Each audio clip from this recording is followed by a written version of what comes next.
விஷால் சொல்றாரு, அம்மா நாங்க சொல்றத கேளுமா, வீட்டை விட்டு வெளியே வர வேணாம். ராகவ் சொல்றாரு, ஆமாம்மா நீங்க எங்க இருக்கீங்களோ அங்கே இருங்க.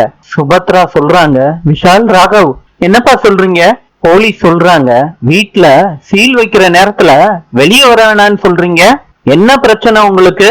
சுபத்ராவோட ஹஸ்பண்ட் சொல்றாரு, என்ன சார் பேசுறீங்க? அவங்க என் பசங்க, பேச விடுங்க சார்.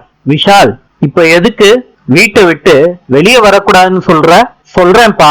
இந்த விஷயத்த நான் சொல்றதை விட நீங்க சொல்றதுதான் சரியா இருக்கும். சொல்லுங்க என்ன நடந்துச்சுன்னு.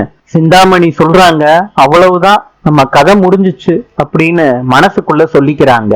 விஷால் கூட்டிட்டு வந்தவர் சொல்றாரு, சார் என் பேரு தண்டபாணி, நான் சப் ரிஜிஸ்டரா இருக்கேன். பணத்துக்கு ஆசைப்பட்டு நான் தான் விஜயராகவன் சார் பேருக்கு போலி பத்திரம் ரெடி பண்ணி கொடுத்தேன். சுபத்ரா இத கேட்ட உடனே ஷாக் ஆயிடுறாங்க. ஸ்ரீஜாவும் விஜயராகவனும் என்ன பண்றதுன்னு தெரியாம திருன்னு முழிக்கிறாங்க. வீட்டுல இருக்க எல்லாரும் இந்த விஷயத்த கேள்விப்பட்டு பதட்டமாயிடுறாங்க. சுபத்ரா கேக்குறாங்க, என்ன சார் சொல்றீங்க? டூப்ளிகேட் பத்திரமா? விஷால் என்ன சொல்றாரு இவரு? விஷால் சொல்றாரு, இன்ஸ்பெக்டர் சார் கேட்டீங்களா? இவர் என்ன சொல்றாருன்னு கேட்டீங்களா? போலீஸ் கேக்குறாங்க, இவ்வளவு பெரிய போஸ்டிங்ல இருக்க நீங்க பண்ற வேலையா சார் இது? நாளை சந்திப்போம்.